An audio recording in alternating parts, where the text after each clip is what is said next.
welcome to the 83rd episode of Redeeming the Time. I am your host, Jacob Wells. This is my dad, my co-host, Keith Eric Wells. Thank you for joining us for another episode.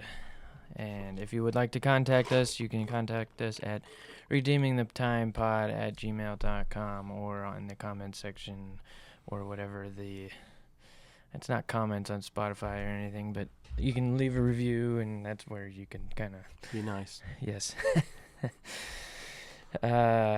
So we are coming up on Camp Kobiak for the teens. Yeah. Camp so Splash Camp and stuff like that. When this posts, you will be On a bus. on your way to Michigan. All the way up to the top of it. I didn't realize how... Oh, really? I've never It's been pretty there. far up there. Never realized how... 3 hours from Detroit? Is that right? Yeah. Northwest of Detroit, 3 hours. All right. So... Obviously, we got to talk about like camp memories and stuff like that. So I've got a few camp memories that really stick out in my mind, and it's not at Camp Kobiak, not all of them. Most of them were at Fort Bluff. So memories as a camper. You can do any. I mean, because you were only a camper at Fort Bluff, right? Yeah, I was. Definitely only a camper. We stopped going there like in the middle of my high school. Yeah, like right when I started high school. So.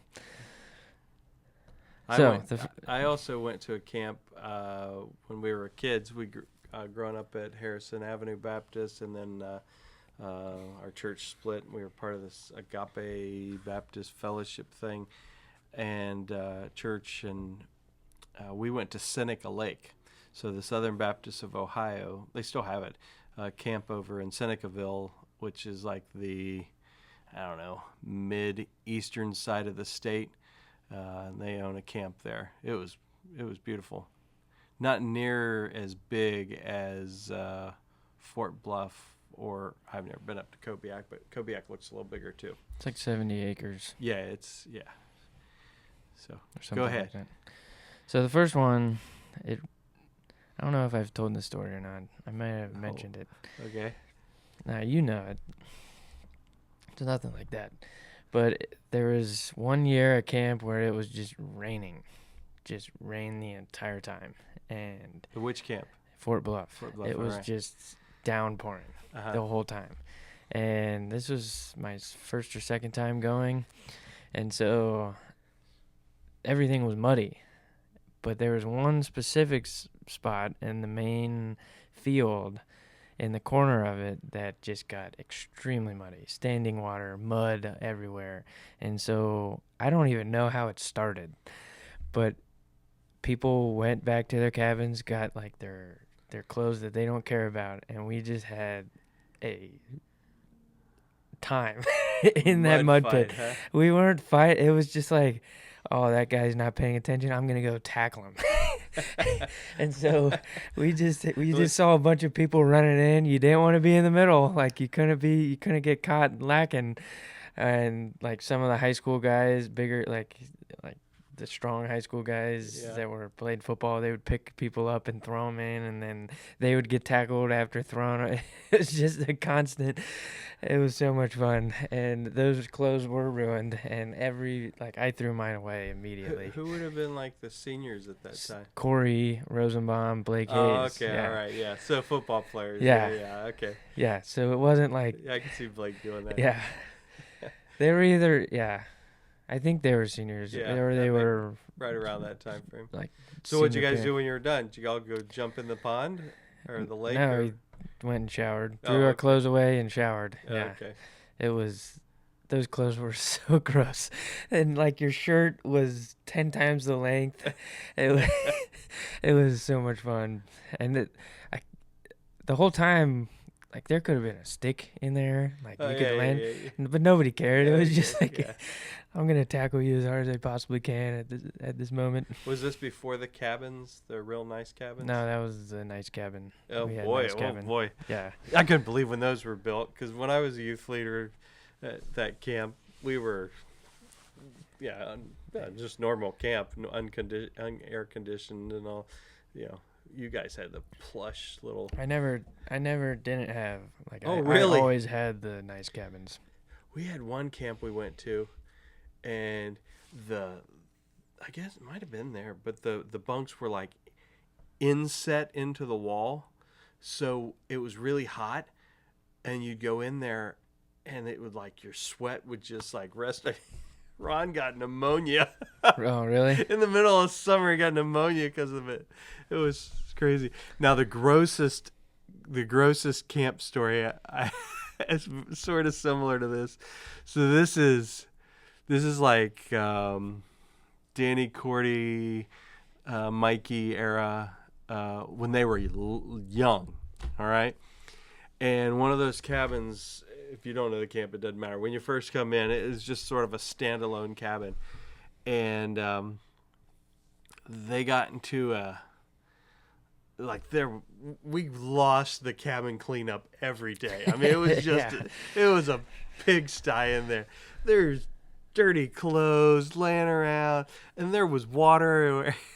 And they started throwing towels and wet stuff at each other, and this kid got hit right in the face with like just wet underwear. It was so disgusting. Oh, it was so gross. I could just this kid. This shows my passion, my compassion. I mean, so this kid, he had this cast on, and every time he took a shower, he had to like put a bag over it, blah blah blah, and he whined all weekend long. And he wasn't like a sixth grader.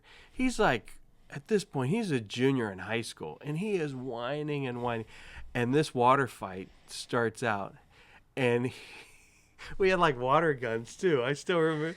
And he starts whining, "Oh, watch out for my cast," and I don't know what. Just how bad of a youth leader I was, I guess. I think one of the other youth leaders and myself, we were like, okay, we're done. And we're just like, we just blasted the kid with water. We were so done. Did he whine even more after it was that? the end of the week. He had whined so much, we were just done with him. So that's why we do I Want My Mommy Award. Yeah, that was before that. Oh, my word. I guess it really wasn't, but he should have earned it. He should have wore that all the time.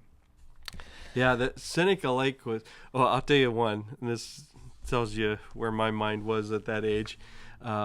So when I was at Agape, our youth group was about, I don't know, maybe 6 to 8 people. I mean, it was a pretty small youth group. And at the time... We're Liberty Heights now, but they were called Pisgah Heights Baptist Church because they were in Pisgah at the point before they moved, and they had the friendship size youth group, and a lot of young ladies, a lot of girls, and we would show up to camp, and when their bus rolled in, my buddy and I were like, yeah! It's going to be a good week. Just going to get to flirt all week long. Yeah, so unfortunately there were spiritual things that happened there, but as a teenager, that's teenage boys will be teenage boys. So Kobiak does this thing. They have this area of the camp where they have dug a pit. It's literally a pit, and they have the equipment to move land, and so sometimes they make this big like mountain out of mud, and that's the game that they do throughout the year. King of the Hill type thing. Sometimes they make it so that there's a middle section and then a circle of mud around it, and they play dodgeball with that. So the people on the outside are throwing at the people on the inside. The people on the inside are throwing on the outside. If you get hit, you have to go around the circle, and that's how they count how many times. Or they make it into like a meteor, if you can picture a meteor. So like the outsides are built up, then it goes up and then down into like a pit. Okay, that one they have like 20 inner tubes, and they call the grade level, so seniors, senior, and they only do guys versus guys, girls versus girls. Sure, yeah. So like senior guys, 3, 2, 1, go. All senior guys go in there, and they are trying to pull the inner tubes back to their side. Oh my word. In a mud pit. So I can remember vividly Craig Davis. He was probably a sophomore at this time, or I don't know. He was just getting like into football and like football lifting, like getting big. And he had like 3 or 4 dudes on the other side of the inner tube, and it was just him, one arm, and he is pulling these dudes. Hence why he just had to have shoulder surgery. Yeah. He's just ripping this tube back, and he actually won the fight and got that inner tube. I think one of the guys was like, all right, this is silly. I need to go to a different one. We're not beating this my guy. Man card here. Yeah. So young ladies are watching. Yeah. That's funny. So I don't know what mud pit game we're gonna be doing this year, but I think they said the inner tube. I think I saw the inner tube again. So the games I will not you guys, be participating. The one year you guys went to the Wilds, those games, oh my word. I mean, they have to keep the urgent care in business there. I mean, some of those were just absolutely crazy. We were talking about one of the games at Fort Bluff, and we also played it at the Wilds. They have one of those huge like beach ball, but they're like hard shell beach balls, and it's huge. I mean, it is massive. And there's another circle, and you have a number. There's 4 teams. You have a number. They say 2 or 3 numbers or just one number. And I remember Andrew Dunn. He was mad. They didn't really like say, okay, 5 is like a senior on both teams. No, it could have been a senior and a 6th grade boy. It could have been. And so that's what happened. Andrew Dunn was whatever number and a 6th grade boy, and he just, because the ball's in the middle and you're just trying to get it to back or to the other side or whatever, and he just ran full force into that in the middle of football's shape. Yeah. And he just, that kid went, I've never seen someone hit the ground so fast in my life. Andrew hit the ball hit the kid, the ball and the kid hit the ground simultaneously. It was hilarious. Oh man. So camp. Yep. Very good. We'll have fun. And are you going to do that video of? So I was watching these reels months and months ago, and they take this video of these kids at a time, like, hi, what's your name?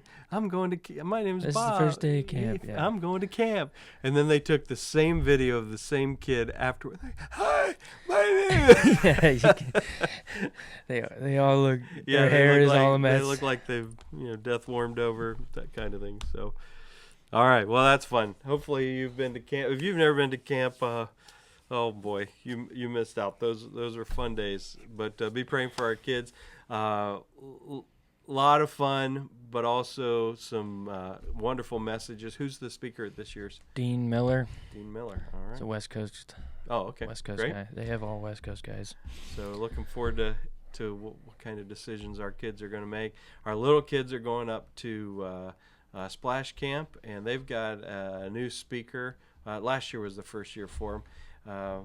Steve Harney, who had been there for years. He retired from the camps. He's still doing his cool kids ministry.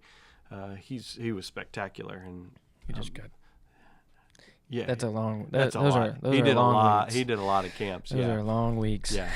So wonderful. So let's be praying for them, and let's get into our scripture. So we are drawing close to David becoming full king.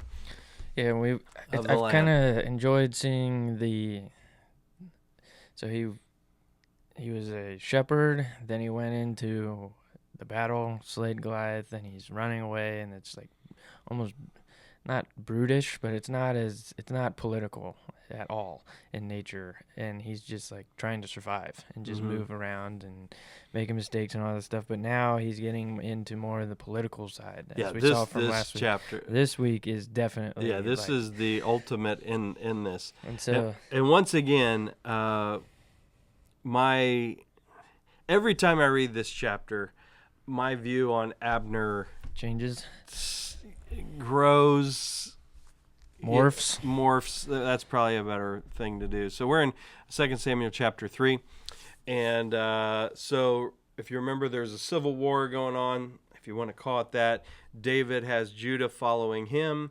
Everybody else is following after Saul's family. Abner, who was Saul's uncle and general, he has set up one of Saul's sons, Ishbosheth, who wasn't killed in the war with Philistines, as the new king. Ishbosheth looks to be a little bit of a weakling. Abner has become, I was really thinking about Abner a lot this week. Have you ever heard the term kingmaker? Yeah. Yeah, so you find him in that role. And as I thought about that, I love watching period pieces where they show history of different folks, and kingmakers are interesting people to watch. It never, ever ends well in a kingmaker's life. They might set up 2, 3, even 4 people to become the king. But it's never them. Eventually, you're living by that, because eventually it's going to turn around and it's going to bite you. And you're either, at best, you're going to be put out of the kingdom. Most die terrible deaths. Now, they live plush lives. Yeah. But they live. Everything turns. Yeah. When it turns quickly, and it's always bad. So we have some interesting things here at the beginning. Though it tells us there of long war between the house of Saul and the house of David. David waxed stronger and stronger. Saul waxed weaker and weaker. By house of Saul, this is talking about his son here. Again, that was kind of not a wake-up call, but for me, it says long war. Like, it's not just a quick, of course, I've said this 1,000 times, but it's chapter to chapter, but there's a long war. Yeah, it's years. Like, this is years and years. Yeah, it tells us in the last chapter that it was years. So now look. How long was it again? Was it 7 years? I don't know. 7 years and 6 months. Verse 11 of chapter 2. So now, remember, David had, going up into this while he was in while he was running, he had one wife at first, then 2 wives when he marries Abigail. Now look at verse 2. He's now become king. One of the things the Lord tells kings not to do is to marry a bunch of wives, not to collect horses, and not, what's the third one? Solomon winds up doing all 3 of them. I think collecting riches or something of that nature. But look what he does here. And unto David were sons born. It doesn't talk about him marrying these ladies, but each one of these sons has a different mom. And unto David the sons were born in Hebron. The first was Amnon of Ahinoam, the Jezreelite. The second was Chileab of Abigail, the wife of Nabal, the Carmelite. And the third, Absalom, the son of Maacah, a daughter of Talmai, king of Geshur. So now we're going to see all these, and then there's a 4th son, and then a 5th son, and a 6th son, and all of these are born in Hebron, and they're all different moms. So he has wives. He has a lot of wives. That one for Absalom, she's a princess. So he's starting to do the whole marry surrounding kingdoms, and that creates a bond and a peace and trade, and very king-like, as we have seen throughout history. And he starts to do this, which we're never going to get into that part because we're only taking him to the point that he's king. But some of that's going to come back to really hurt him.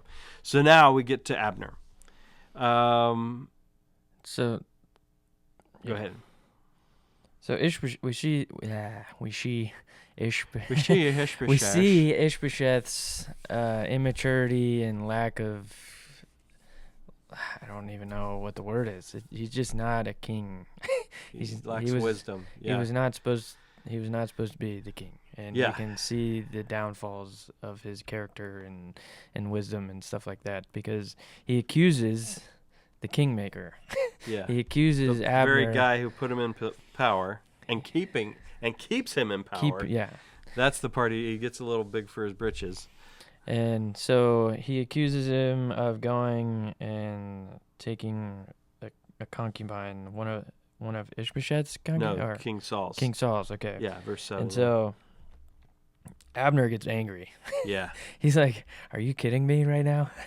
Yeah, this would be like you accusing Uncle Ron. I mean, somebody that's much older than you has helped you in your life, that kind of thing. And but at a royal level. But here. then Ishbosheth, he's king, so his arrogancy and everything going up, and he thinks, okay, like I can boss this guy around now. No, and he's like, let's take a step back and see how you got here. And Ishbosheth does not see it at all. Yeah, I didn't deliver thee into the hand of David, and thou chargest me with this fault concerning this woman. Now, here's a verse that turns my mind somewhat.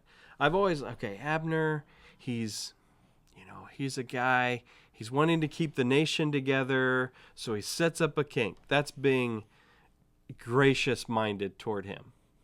Yeah, he wants to keep power, I understand that too, but he's wanting to keep the nation together. But, read verse 9.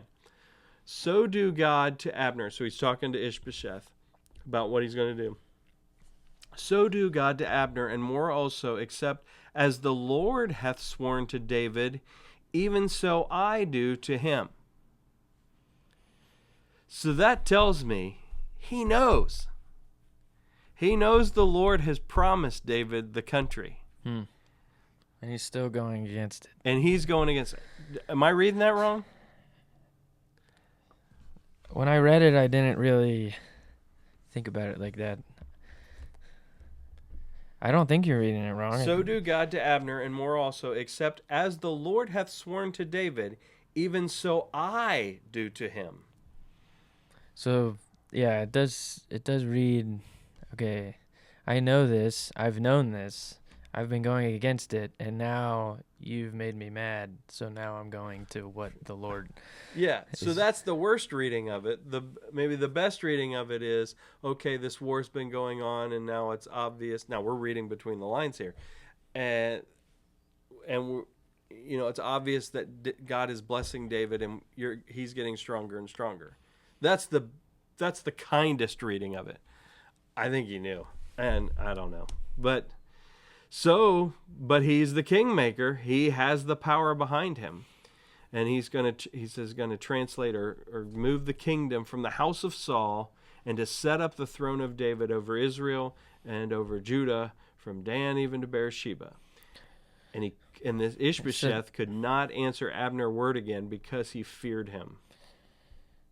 So that's where I see where he thinks that he's the one doing all this. Like He is. But so yeah, there's no reverence to the Lord doing it, is what I'm saying. Like he thinks and obviously he is pulling strings and all that jazz, but there's never No, he never acknowledges God. Yeah, except he never for that does. one line. Yeah. So he goes from that to that, and that's where those two verses don't jive in my mind. So now he becomes kingmaker again. So he sends messengers to David, verse 12. Make a league with me and my hand with thee, and I'll bring Israel unto you. And he says, okay, I got one requirement. Now this to me is, I don't understand. To me this is political. Okay. This is control. Bring me the wife that Saul that I was gave me. promised, and you gave her to someone else. This is I have the leverage here, and I'm going to use it. And I'm going to show you. Okay. And Abner tells Ishbosheth, and Ishbosheth follows because he's fearful of him. And this guy, and so she's now married, happily married apparently, and her and her husband, he comes crying after her. Yeah, she's on the way to David, and he's following. Like, what are we doing? And Abner's like, "Go home," and he, tucks his tail between his legs, and he walks home. That does not make sense to us at all. That is a complete power move. Yeah. That's all that is. So I first don't time think reading this last year, I didn't understand the Michael and David thing. But I think it's just a power move. I don't think he actually. well, There's no love there. she hates him, Yeah. Well, later she does. and Well, she probably does at this point too. But. I mean, it makes sense. Yeah.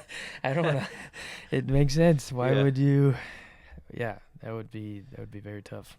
So so Ishbosheth does that, and then Abner he does all this stuff, and in verse 16 he tells the guy to return, and then he starts talking.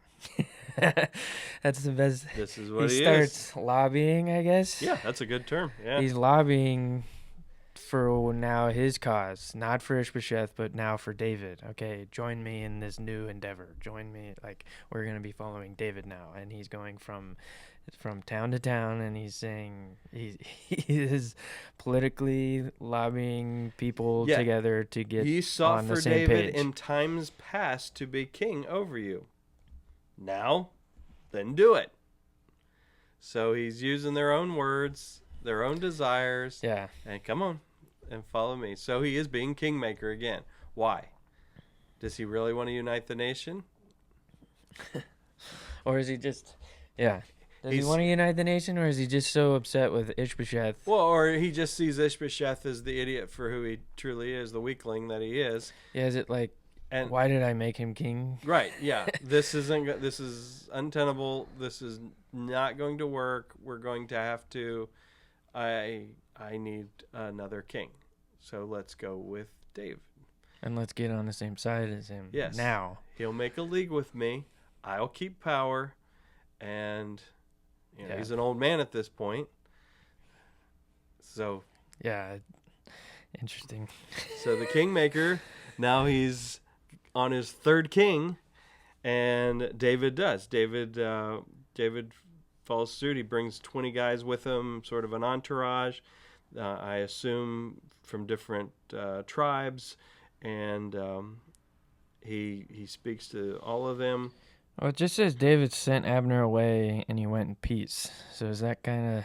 Yeah, he had a big feast for them. Yeah. David has a feast for them. They've made their thing. They've made their league. He's bringing the nation together. Yeah, Abner's the guy. Makes sense, because in the prior chapters, I mean, they were going after him.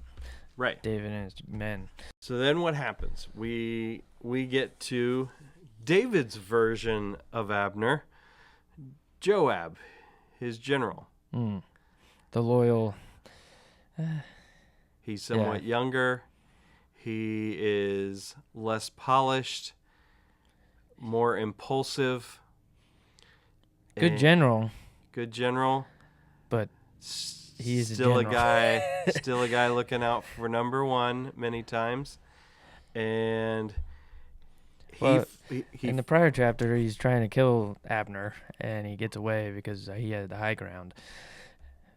And they just went away. And now he hears that David... and he had just killed his brother, his youngest brother.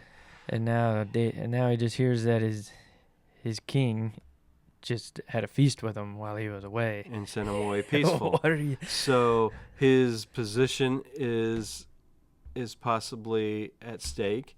His brother is still not avenged.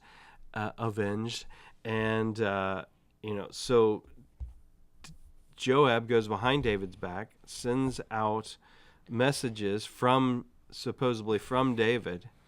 And Abner... Doesn't he talk to David first? No. Oh, well, yeah, he tells him, what have you done here? What the heck, man? You let him go. Yeah, you let him go in peace.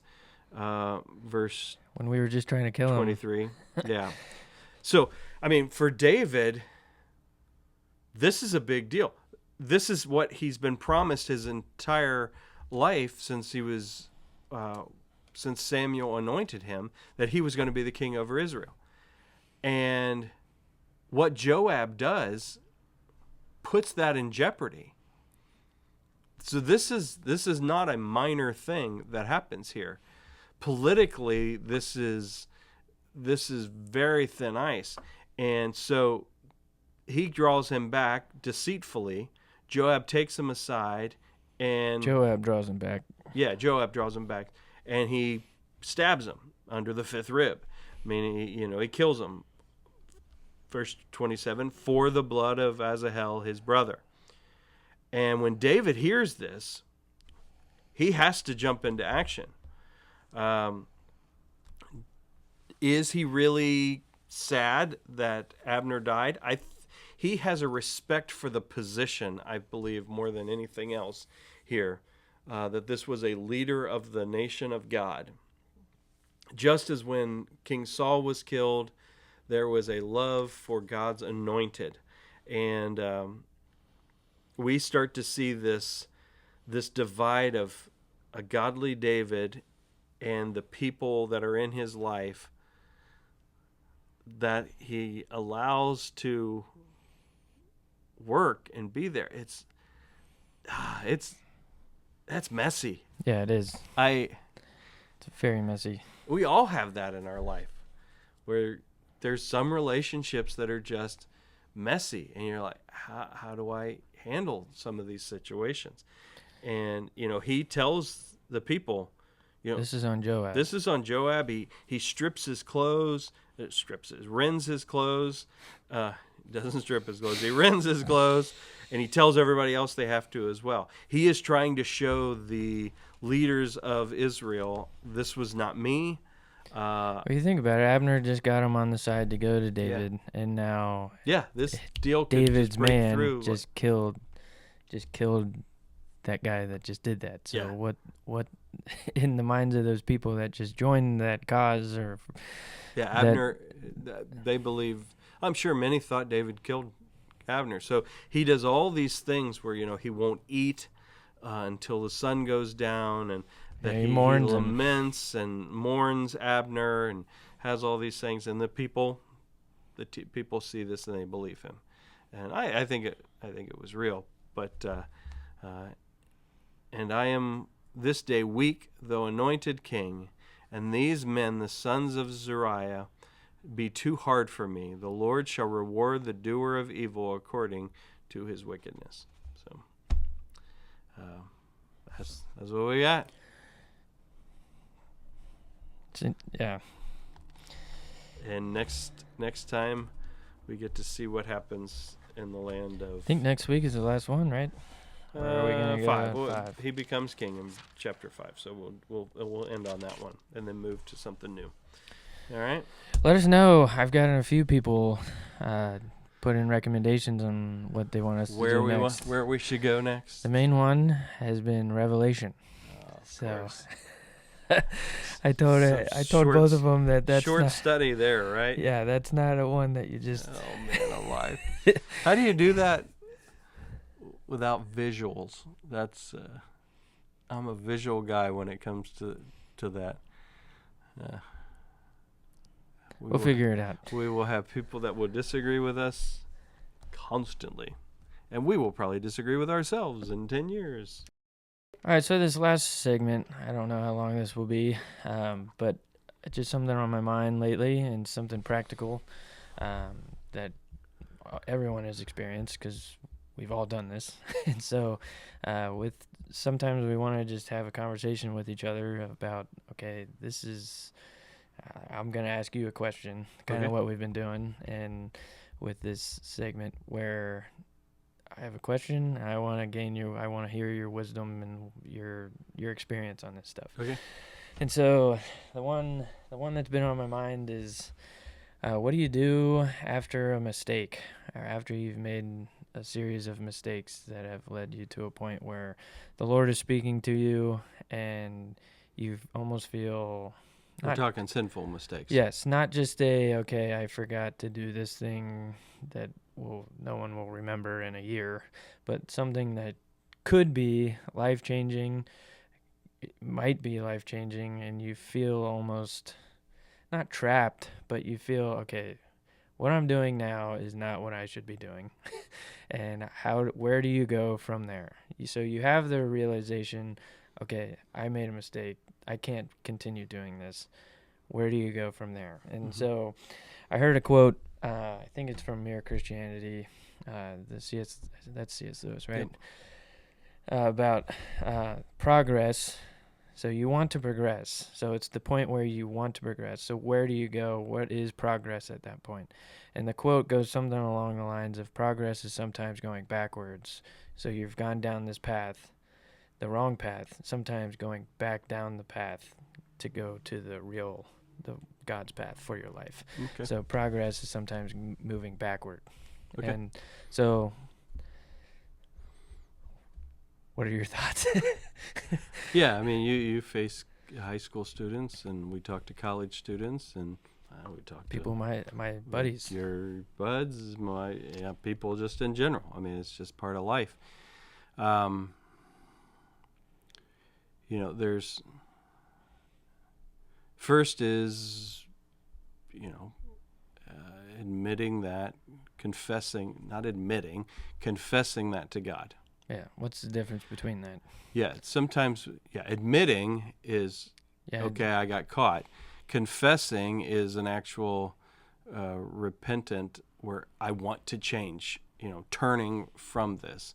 A lot of people acknowledge, Yeah. but there's no Change. Repentance. Yeah. I'm sorry I got caught versus, Lord, I want to change. Lord, change me type situation. So that's the first distinction that I see. But the problem is, in many things in this world that we're in, we can easily fall back into them, whatever it might be. So one of the first things is, after you've confessed that, is you got to be honest. What's the cause of this? Yeah.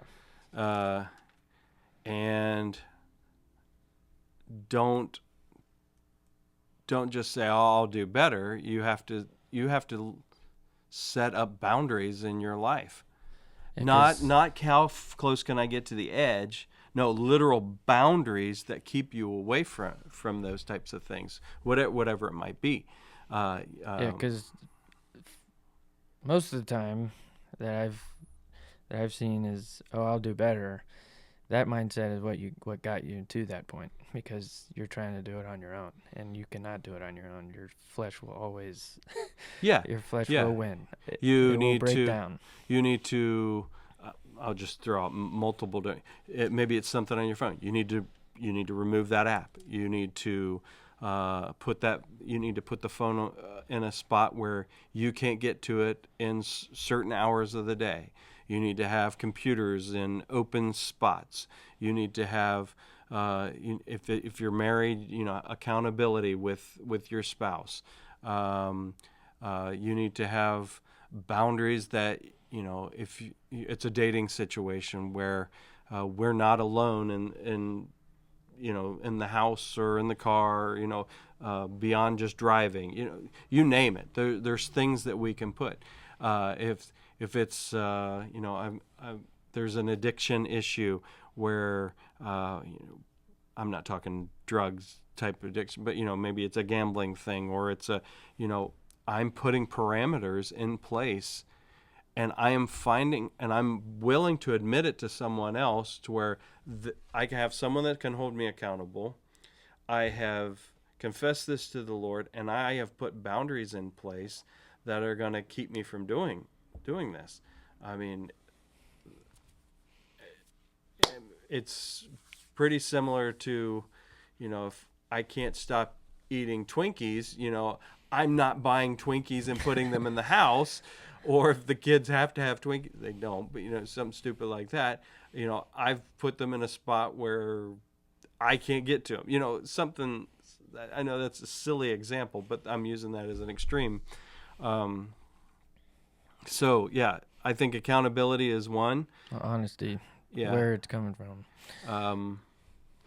There are, if you're married, there's some things you need to share with your spouse sometimes, or Maybe it's something you just have to have a close friend that of the same sex that you speak with, because your wife maybe doesn't understand, or your girlfriend doesn't understand. So there's an accountability with your buddy, and that needs to go both ways. It can't be just one guy who's the sponge and it's not going the other way. Else then that just never Doesn't works. work. Yeah. So what would you say about going backward? That quote. What are your thoughts on that? Because for me, the first time I heard it, going backward, no one wants to go backwards. So that's where the I guess paradox of it is. I guess where one step back to go 2 steps forward. It's the same mindset. But yeah, to me that's just when I say going back, to me that's just retracing your steps. Yeah, that's what it seems like. But so you don't want to go, if you went down this path, you don't want to go back down the path the other way. But so how do we get back to the right path is basically, because I understand the quote, and I understand that saying, 1 step back, 2 step, but there are some things you don't have to go back. Right. There are some things you can't come back from. Yeah. I mean, you've crossed a line, that path's always going to be there in the form right. of a scar. Yeah. So at that point, you need to use that scar or that situation as, a warning in your life, and every time you don't get close to it again, you've figured out how to not get close to that again. Because, and like for certain things, if you don't throw them away or remove them, and you leave them somewhere in the house, something in the house, or somewhere on a computer, or whatever it might be, you know where it's at. Yeah. And then your moment of weakness, the thought pops up. You will reach out to it. In that moment of weakness, in that moment of anger, in that moment of despair, insecurity, boredom, those times you're left alone. Yeah. All of those are where you've isolated yourself, and you are a prime target to fall back into sin. And it can be in a number of areas. Yeah. You got to be honest. We're not speaking to just one right now. Yeah, you got to be honest with yourself and break that cycle. It's almost having hard love with yourself. Yeah, you're talking about camp, because at the very beginning of this was one of those. I'll never forget. Brother Wally Miller said this. We were at camp, and he was part of a Q&A, and I think you've heard me say this before. Every question that the kids asked was basically, how close can I get to the line without crossing over into sin? And it got to be Wally's turn, and he's like, what are we doing here? The question isn't how close can I get to the line. The question is, how can I put barriers in my life to get me away from the border? There's a sermon series called Guardrails, and if you're wise, you will put guardrails up. And you still don't even want to go close to the guardrails. Yeah, when you're driving the car, you're not like, how close can I get to this guardrail? What are you trying to do? And the guardrail's off of the edge, Yeah. So. And so the I don't know how to say it, but your goal is to be like Christ. Well, Christ, he was perfect. He didn't go close to the guardrails. He didn't be like, how close can I go before I... So I still didn't sin, but I went really, really close. That's not what he did. And so why is our mindset... Because we're rebellious. I know why that's our mindset, but that should not be what we are striving for. So the big thing then is, okay, you told me these guardrails. I'll put these in place, and what happens when I fail? Well, we have to be honest. We have to truly confess this to the Lord, meaning we are turning from this. And it's not something we just turn it, because that's not true repentance and confession of that. And it's also not something that will happen overnight. Yeah. This is a process. Yeah. And the process is is going to be tough. Yeah, you try one thing, you're like, this is not working. I do need someone to help me with this. I need someone that's going to hold me accountable. And In our culture today, I mean, I have my iPad and my phone right here. I can have something at my house later on today. mm-hmm. Yeah, by clicking 2 buttons and paying for it. So that's we have that mindset. Okay, if I want something, I can have it right now. That's not the reality of this, especially if you've gotten to the point of the Lord knocking on your heart, like, hey, that's not just going to happen overnight. This is a refining process that will probably be your whole life. And what tempts you now may not tempt you later, and Yeah. something else will tempt you at that point in life. Yeah. And there are besetting sins. It's a Bible term for that. Everybody has something that's different. That, I mean, there are common things that men have and common things that women have that they struggle with, but everybody has something that's pretty specific to them, and you just got to be honest with yourself on that. Yeah. So I don't know. Hopefully, I didn't oversimplify that, but Well, it's not oversimplified. It is simple, but it's not simple at the same not time. at all. Not at all. Because the easy answer is, okay, you turn to the Lord, and the Lord will help you. What's that But mean? Yeah. You got to be. Yeah, that's a vague But term. the practical.